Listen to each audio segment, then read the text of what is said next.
Sir ನಿನ್ನೆ ಒಂದು shocking statement sir. ಇಲ್ಲ, ಅದು ಯಾಕೆ ನೀವು ತಪ್ಪು ಅರ್ಥೈಸ್ಕೊಂಡಿದ್ದೀರಾ ನನಗೆ ಅರ್ಥ ಆಗಲಿಲ್ಲಪ್ಪ. ಬೇಗ ಮಾಡಿ ರಾಜ್ಯದಲ್ಲಿ ರಾಜಕೀಯದ ಪರಿಸ್ಥಿತಿ ಆಗಿದೆ ಅಂತ ಹೇಳಿದರೆ ಅದಕ್ಕೇನು ಅರ್ಥ ಕಲ್ಪಿಸಿದ್ದೀರಾ ಗೊತ್ತಿಲ್ಲ.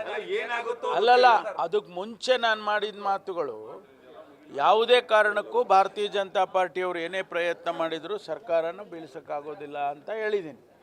ಅದು ಬಿಟ್ಬಿಟ್ರಿ ನೀವು.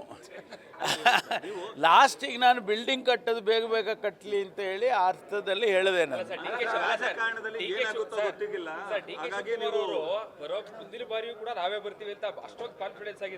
ನಾನು ಇದ್ದೀನಿ. ರಾಜಕೀಯ ಅಂದರೆ ನೀವೇನಕ್ಕೆ ತಿಳ್ಕೊಂಡ್ರಿ ನೀವು? ಅಲ್ಲ, ಬೇಗ ಬಿಲ್ಡಿಂಗ್ ಬರಲಿ ಅಂತ ಹೇಳಿದ್ದು, ಇನ್ನೂ ಚೆನ್ನಾಗಾಗಲಿ, ಮತ್ತೆ ಇನ್ನೂ ಪಕ್ಷ ವಾಪಸ್ಸು ಬರಲಿ ಅಂತೇಳಿ. ಯಾಕಂದರೆ ಬೆಳಿಗ್ಗೆ ಮಾತಾಡುವಾಗ, ಅವತ್ತು ಸಂಜೆ ಮಾತಾಡುವಾಗ ಮೊದಲನೇ ಪ್ಯಾರಾದಲ್ಲಿ ಏನು ಮಾತಾಡಿದೆ ನಾನು? ಸರ್ಕಾರ ಅಸ್ಥಿರಗೊಳಿಸೋಕೆ ಹೋಗ್ತಾರೆ, ಅದು ಇದು, ನಾವು ಏನು ಗಟ್ಟಿ ಇದ್ದೀವಿ, ಸರ್ಕಾರ ಬೀಳ್ಸೋಕ್ಕಾಗೋದಿಲ್ಲ ಅಂತ ಹೇಳಿದ್ದೀನಿ. ಅದು ಸರ್ಕಾರದ ವಿಚಾರ. ಇದು ಪಕ್ಷದಲ್ಲಿ ನಾವು ಬೇಗ ಕಟ್ಟಬೇಕು ಅಂತ ಈಗ ಅಧ್ಯಕ್ಷರಿದ್ದಾರೆ, ಬೇಗ ಕಟ್ಟಿಸಿ ಅಂತ ಆ ಅರ್ಥದಲ್ಲಿ ಹೇಳಿದೆ ನಾನು. ಏನಂತಂದ್ರೆ ಹೊರಗಡೆ ಆ ವಿಚಾರ ಹೇಳಿದ್ರಿ ಸರ್, ಬಟ್ ಒಳಗಡೆ ಹೋದಾಗ ಏನಾಗುತ್ತೋ ಗೊತ್ತಿಲ್ಲ ಅಂತ ಹೇಳಿದ್ರು. ಏನಾಗುತ್ತೋ ಅಂದ್ರೆ ಏನು? ನೀನು ಸರ್ಕಾರ ಬಿದ್ದೋಗುತ್ತೆ ಅಂತ ಅದನ್ನ ಯಾಕೆ ಅರ್ಥೈಸ್ಕೋಬೇಕು ಆ ರೀತಿ ಅಂತ ಗೊತ್ತಿಲ್ಲ ನನಗೆ. ನಾನು ಸರ್ಕಾರದ ವಿಚಾರದಲ್ಲಿ ನಾನು ಮಾತಾಡಿಲ್ಲ. ನಾನು ಮಾತಾಡಿದ್ದು ಪಕ್ಷದ ವಿಚಾರದಲ್ಲಿ ಬೇಗ ಕಟ್ಕೊಳ್ಳಿ. ರಾಜಕೀಯಗಳ ಡೆವಲಪ್ಮೆಂಟಿಗೆ ಅಧ್ಯಕ್ಷರಿದ್ದಾರೆ, ನಾಳೆ ಅಧ್ಯಕ್ಷರು ಬದಲಾಗ್ಬೋದು. ಅದನ್ನು ಹಾಗೆ ಯಾಕೆ ತಗೊಳ್ಳೋದಿಲ್ಲ ನೀವು? ಅಲ್ವಾ? ನಾನು ರಾಜಕೀಯ ಮಾತಾಡಿದ್ದು ಪಕ್ಷದ ವಿಚಾರದಲ್ಲಿ, ಸರ್ಕಾರದ ವಿಷಯ. ಕೇಳಿಯಪ್ಪ, ಕೇಳಿ ಅದಕ್ಕೆ ಹೇಳಿದ್ದು ನಾನು. ಅದೆಲ್ಲ ಏನೂ ಮಾಡೋಕ್ಕಾಗೋದಿಲ್ಲ. 136 ಜನ ಇದ್ದೀವಿ. 50 ಕೋಟಿ 100 ಕೋಟಿ ಕೊಟ್ಟರೆ ಕೂಡ ಏನು ಸರ್ಕಾರನ ಕೆಡವೋಕ್ಕಾಗೋದಿಲ್ಲ ಅಂತ ನಾನು ಆ ಮೊದಲೇ ಭಾಷಣದಲ್ಲಿ ಹೇಳಿದ್ದೇನೆ. ಮತ್ತು ನೀವು ಲಾಸ್ಟಿಗೆ ಪಕ್ಷದ ವಿಚಾರ ಮಾತಾಡುವಾಗ ಅದನ್ನು ತಪ್ಪು ಅರ್ಥೈಸ್ಕೊಂಡಿದ್ದೀರಿ. ಆ ರೀತಿ ಯಾವುದೇ ಬೆಳವಣಿಗೆ ಇಲ್ಲ. ಸರ್ಕಾರ ಸುಭದ್ರವಾಗಿದೆ, ಸಿದ್ದರಾಮಯ್ಯನವರು ಸುಭದ್ರವಾಗಿದ್ದಾರೆ. ನಾವು 5 ವರ್ಷ ಯಾವುದೇ ಒಂದು ತೊಂದರೆ ಇಲ್ಲದೆ ನಾವು ಸರ್ಕಾರವನ್ನು ನಡೆಸ್ತೀವಿ.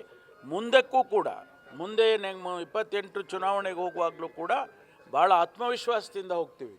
ಪಕ್ಷ ಬರಬೇಕು. ಇಲ್ಲಪ್ಪ, ಏನಿಲ್ಲ. ಸಚಿವರುಗಳು ಮತ್ತೆ ಅವರ ರಿಪೋರ್ಟ್ ಕಾರ್ಡ್ ಕೇಳಿದರೆ ಸಿಎಂ ಅವರು ರೀಶಫಲ್ ಅಂತ ಅದು ಅಲ್ಲಲ್ಲ, ಅದು ನೋಡಿ, ನಮ್ಮ ಪಕ್ಷದಲ್ಲಿ ವರಿಷ್ಠರು ಯಾವಾಗಲೂ ಕೂಡ ಇವರು ನಮ್ಮ ಮಂತ್ರಿಗಳನ್ನು ಅವ್ರ ಕೆಲಸ ಕಾರ್ಯಗಳು ಹೇಗೆ ಮಾಡಿದ್ದೀರಿ ಅಂತ ಇದೇನು ಹೊಸದೇನಲ್ಲ. ಹಿಂದೆ ಕೂಡ ಗುಲಾಮ್ ನಬಿ ಆಜಾದ್ ಸಾಹೇಬರು ನಮ್ಮ ಇನ್ಚಾರ್ಜ್ ಆಗಿದ್ದಾಗ ನಾನು ಅವಾಗ ಹೈಯರ್ ಎಜುಕೇಷನ್ ಮಿನಿಸ್ಟ್ರಿ ಇದ್ದೆ, ನಾವೆಲ್ಲ ರಿಪೋರ್ಟ್ ಕೊಟ್ವಿ. ಅವರು ಬಂದು ಇಲ್ಲೇ ಕೂತ್ಕೊಂಡು ನಮ್ಮನ್ನೆಲ್ಲ ಕರೆಸಿ ಇಂಟರ್ವ್ಯೂ ಮಾಡಿ, ನಿಮ್ಮ ಇಲಾಖೆಯಲ್ಲಿ ಕಳೆದ 1-2 ವರ್ಷದಿಂದ ಏನೇನು ಮಾಡಿದ್ದೀರಾ ಹೇಳಿ ಅಂತೇಳಿ ಎಲ್ಲ ಮಾಡಿದರು. ಅದು ನಮ್ಮ ಪಕ್ಷದ ಒಳಗಡೆ ಆಂತರಿಕವಾಗಿ ನಾವು ಒಳ್ಳೆ ಆಡಳಿತ ಕೊಡಬೇಕು ಅನ್ನೋ ವಿಚಾರದಲ್ಲಿ ಮಾಡೋವಂಥದ್ದು.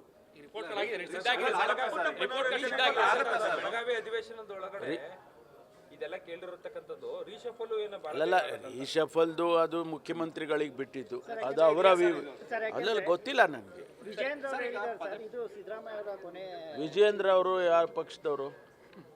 ಅವ್ರು ಭಾರತೀಯ ಜನತಾ ಪಾರ್ಟಿ ಅಧ್ಯಕ್ಷರು. ನಮ್ಮ ಪಕ್ಷದ ವಿಚಾರದಲ್ಲಿ ಅವ್ರಿಗೇನು ಗೊತ್ತಿಲ್ಲ ನನಗೆ. ನಾನು ಕೊಟ್ಟಿದ್ದೇನೆ. ನಮ್ಮ ಇಲಾಖೆ ನಾವೇನೇನು ಕಳೆದ 1 ವರ್ಷ 4 ತಿಂಗಳಲ್ಲಿ ಏನೇನು ಮಾಡಿದ್ದೀನಿ ಅನ್ನೋದನ್ನು ನಾವೊಂದು ರಿಪೋರ್ಟ್ ಮಾಡಿ ನಾವು ಸಬ್ಮಿಟ್ ಮಾಡಿದ್ದೀನಿ. ಅದು ಅವರು ಅಸೆಸ್ ಮಾಡ್ಕೊಳ್ತಾರೆ. ಖಂಡಿತವಾಗಿ ಅದರಲ್ಲಿ ಅನುಮಾನ ಬೇಡ. ಅವರೇ ಮುಂದುವರಿತಾರೆ, ಅವರೇ ಮುಖ್ಯಮಂತ್ರಿಗಳಾಗಿರ್ತಾರೆ, ಅದರ ಮೇಲೆ ಅನುಮಾನ ಬೇಡ. ಸರ್, ಜಮೀರ್ ಅವ್ರದ್ದು ನೀವು ಕೂಡ ಮೈಸೂರು ಬಂದ ಮೊದಲೇ ಹೇಳಿದ್ರಿ ಸರ್, ಯಾವುದೇ ಕ್ರಮ ಆಗಲೇ ಇಲ್ವಲ್ಲ ಸರ್ ಅಂತ. ಅಲ್ಲ, ಅದು ನಮ್ಮ ಅಧ್ಯಕ್ಷರು ಮತ್ತು ಡಿಸಿಪ್ಲಿನರಿ ಕಮಿಟಿ ಅದೆಲ್ಲ ಅದು ಅವ್ರಿಗೆ ಬಿಟ್ಟಿದ್ದು.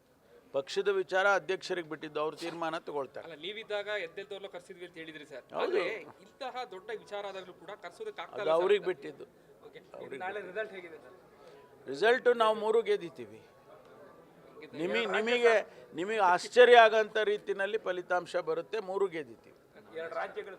ರಾಜ್ಯದಲ್ಲಿ ನಾನು ಮಹಾರಾಷ್ಟ್ರಕ್ಕೆ ನನ್ನನ್ನು ಕಳಿಸಿದ್ರು ಅಬ್ಸರ್ವರ್ ಆಗಿ. ಮಹಾರಾಷ್ಟ್ರದಲ್ಲಿ ನಾವು ಏನು ಮಹಾವಿಕಾಸ್ ಅಗಾಡಿ ಇದೆ, ನಮ್ಮ 6 ಪಕ್ಷಗಳು ನಾವು ಸೇರಿಕೊಂಡಿದ್ದೇವೆ, ಇಂಡಿಯಾ ಅಲಯನ್ಸ್, ನಾವು ಅಧಿಕಾರಕ್ಕೆ ಬರ್ತೀವಿ. ಸರ್ ನಿಮ್ಮ ಅದೇನಾರ ಇರಲಿ ಬಿಡಿ, ಎಕ್ಸಿಟ್ ಪೋಲ್ನ ಎಲ್ಲವೂ ಸತ್ಯ ಆಗೋದಿಲ್ಲ.